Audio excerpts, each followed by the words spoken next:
नमस्कार दोस्तों। तो पहलगाम टेरर अटैक के जो आतंकवादी थे उसमें जो सबसे की ऑपरेटिव था और उसके साथ दो और ऑपरेटिव्स थे जो कि लश्कर ए तैयबा से जिनका ताल्लुकात था, उनको ऑपरेशन महादेव में हमारी फोर्सेस ने मार गिराया। ऑपरेशन महादेव ख़त्म होने के बाद जैसे ही उस टेररिस्ट को मार गिराया हमारी फोर्सेस ने, वैसे ही पीओके के एक गांव में पूरा उस आतंकवादी का फ्यूनरल निकाला गया, पूरा मातम उस गांव में मनाया गया और बहुत सारी डेवलपमेंट्स उस चीज़ से पता चली। टाइम्स ऑफ इंडिया की रिपोर्ट आई है इसके ऊपर पूरी एक कंप्लीट, और बड़ी जिम्मेदारी के साथ टाइम्स ऑफ इंडिया ने इस चीज़ को छापा है कि अब पीओके बहुत ज़्यादा अपने सबसे ज़्यादा वीकेस्ट पॉइंट पर, जिसको कह सकते हैं, वो अपने वीकेस्ट पॉइंट पर पहुँच गया। पाकिस्तान बिल्कुल वीक हो चुका है पीओके को लेकर के, और ये इंडिया के लिए एक बहुत बड़ी अपॉर्चुनिटी बन सकता है।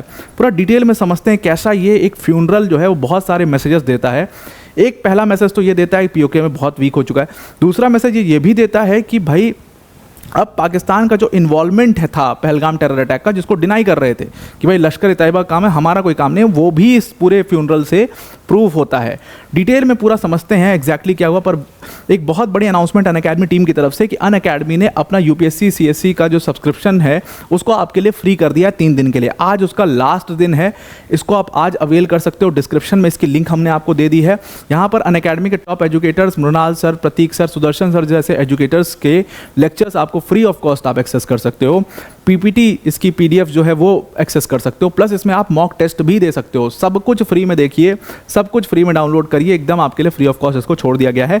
लिंक इसकी आपको इस वीडियो के डिस्क्रिप्शन में मिल जाएगी, क्लिक करके उस लिंक पर आप इसको अवेल कर सकते हैं। तो एक फ्यूनरल निकाला गया, एक पूरा जनाजा निकला उस व्यक्ति का जिसने पहलगाम टेरर अटैक किया था, और उसमें सबसे मेन रोल इस व्यक्ति का था जिसका नाम था ताहिर हबीब। अब यहीं से आपको सांठ गांठ दिखना शुरू हो जाएगी। ये ताहिर हबीब जो है, ये बहुत हल्ला भी हुआ और ये बात सच भी है कि ये पाकिस्तान आर्मी का फॉर्मर सोल्जर था। तो पहले ये पाकिस्तान आर्मी में था, आर्मी छोड़ करके, अब आप देखिए ये कोइंसिडेंस तो है नहीं, पाकिस्तान आर्मी में था, आर्मी छोड़ करके लश्कर ए तैयबा ज्वाइन करता है। आप सोचिए, मतलब पाकिस्तान आर्मी से रिज़ाइन दे करके लश्कर ए तैयबा ज्वाइन किया जा रहा है यहाँ पर। तो ये किस तरीके से हुआ होगा, कैसे हुआ होगा, सरकार के कितने इसमें समर्थन होगा, वो आप सब कुछ आपको बहुत अच्छे से पता ही चल गया होगा। तो पाकिस्तान आर्मी का ये सोल्जर, फॉर्मर सोल्जर, लश्कर ए तैयबा के साथ काम कर रहा था, जिसको हमने ऑपरेशन महादेव करके जम्मू एंड कश्मीर में मार गिराया।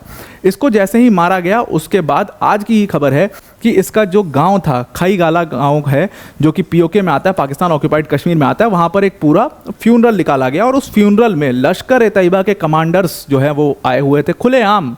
मतलब उस फ्यूनरल में लश्कर ए तैयबा के कमांडर्स पहुंचे हुए थे। उस फ्यूनरल के अंदर जो पाकिस्तानी आर्मी के ऑफिशियल्स हैं वो वहाँ पर पहुंचे हुए थे। अब पाकिस्तान आर्मी के जो ऑफिशियल्स हैं वो इस चीज़ को बार बार कह चुके हैं, मतलब 50 बार दोहरा चुके हैं कि भाई हमारा तो जी कोई लेना देना नहीं है लश्कर ए तैयबा, हमारा तो जी कोई लेना देना नहीं है। लश्कर ए तैयबा के जो आतंकवादी हैं वो ये उन्होंने काम किया, पाकिस्तान की सरकार तो खुद ही उनसे लड़ रही है, पाकिस्तान तो की सरकार तो उनको खुद ही रोकना चाह रही है।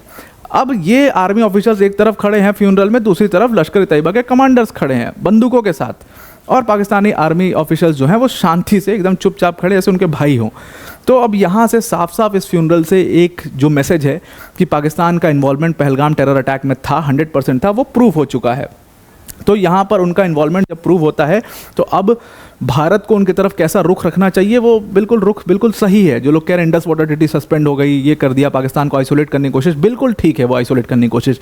और सबसे अच्छी बात तो ये रही कि जो हमारी चैंपियंस टीम थी, जो WCL हो रहा था, उससे वो सेमीफाइनल से उन्होंने भी विड्रॉ कर दिया कि भाई ऐसे देश के साथ तो हम नहीं खेल रहे जी क्रिकेट, तो ऐसे क्रिकेट क्यों खेलेंगे भाई, ये लोग जब हमारे यहाँ पर मासूमों की जान ले लेते हैं तो हम इनके साथ क्रिकेट तो बिल्कुल नहीं खेलेंगे। तो ये टेररिस्ट अटैक में पाकिस्तान का पहले तो रोल एकदम कन्फर्म हो गया।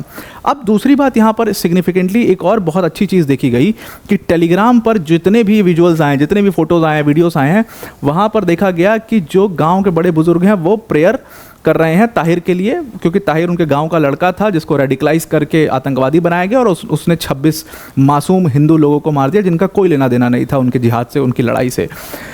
उसके लिए ताहिर के लिए प्रेयर उस गांव में हो रहा है। लेकिन एक और चीज़ देखी गई है कि जो गांव में प्रेयर चल रही है उसमें कुछ लोग जो हैं वो काफ़ी नाराज़ हैं और लश्कर ए तैयबा से ख़ास तौर से काफ़ी नाराज़ हैं, और वो एक रेजिस्टेंस जो है, वो एक डेस्पिकेशन जो है, वो एक हेटरेट जो है वो साफ साफ लोगों में दिखाई दे रही है। ऐसे वीडियोस, ऐसे विजुअल्स भी यहाँ पर आए हैं।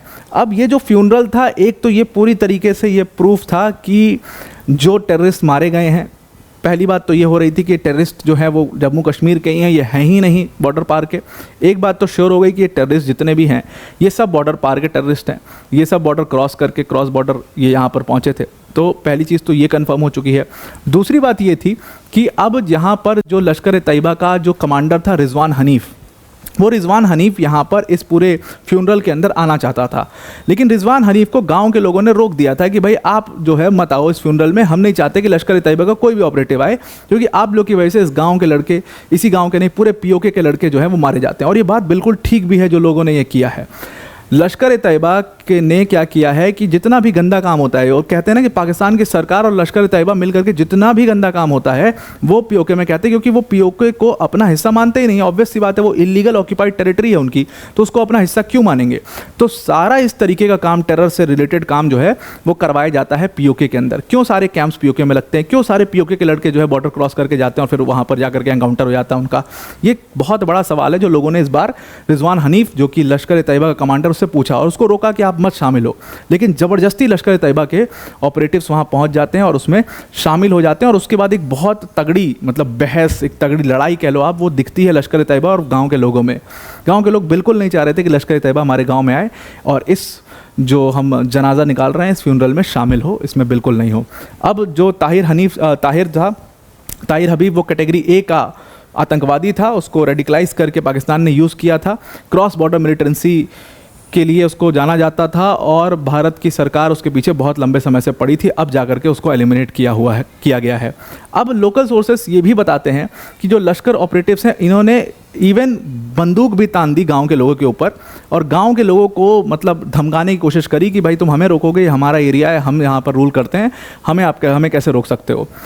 गांव के लोग इस चीज़ के ऊपर, और इन्होंने पूरा खुलेआम अब कहना भी इस चीज़ को शुरू कर दिया है कि भाई हमारे लड़कों को ये लोग रेडिकलाइज करके इस्तेमाल करते हैं, ये अपने घर के बच्चों को क्यों नहीं भेजते, ये अपने लाहौर से कोई क्यों नहीं चला जाता या पंजाब से कोई क्यों नहीं चला जाता, वहाँ से क्यों लड़के नहीं जाते हैं, क्यों पीओके के ही लड़कों को इस्तेमाल किया जाता है, क्यों इनको ही बरगलाया जाता है। सेम बात जम्मू कश्मीर के में भी जो कई सारी फैमिलीज हैं, कई सारे पेरेंट्स हैं, उन्होंने भी कहा कि जम्मू कश्मीर के बच्चों को बरगला करके इनको भारत के खिलाफ इस्तेमाल करने की कोशिश ये लोग करते हैं, आके रेडिकलाइज करते हैं। ये लोग अपने यहाँ से अपने बच्चों को क्यों नहीं भेजते, ये लोग अपने बच्चों को टेररिस्ट क्यों नहीं बनाते, इनके बच्चे क्यों नहीं सुसाइड बॉम्बर का काम करते हैं। ये बहुत बड़ा सवाल है जो आज से बहुत पहले पूछा जाना चाहिए था, लेकिन चलिए देर आए दुरुस्त आए, ये सवाल पूछा गया है लश्कर तैयबा से और ये रेजिस्टेंस का पूरा फ़ायदा भारत पीओके के टर्म में उठा सकता है। और पाकिस्तान जो जिस तरीके से पाकिस्तान का यहाँ पर रोल खुला है कि पाकिस्तान का सीधा यहाँ पर इन्वॉल्वमेंट दिखा है और पीओके का रेजिस्टेंस दिखा है, इन दोनों चीज़ों को भारत अपने लिए काफ़ी ज़्यादा इस्तेमाल कर सकता है। जो कहा जा रहा था कि ऑपरेशन सिंदूर का एक लॉन्ग लास्टिंग इम्पैक्ट पड़ेगा, 100% पड़ेगा। क्यों? क्योंकि ऑपरेशन सिंदूर से सबसे ज़्यादा नुकसान किसका हुआ? सबसे ज़्यादा नुकसान पीओके का हुआ, क्योंकि पीओके में सारे वो टेरर कैंप्स थे, लोगों की जो ज़िंदगी है पूरी अस्त व्यस्त हो गई, उसका लॉन्ग लास्टिंग इम्पैक्ट अब दिखना शुरू हो चुका है। तो आई आपको ये पूरा आर्टिकल समझ में आ गया होगा।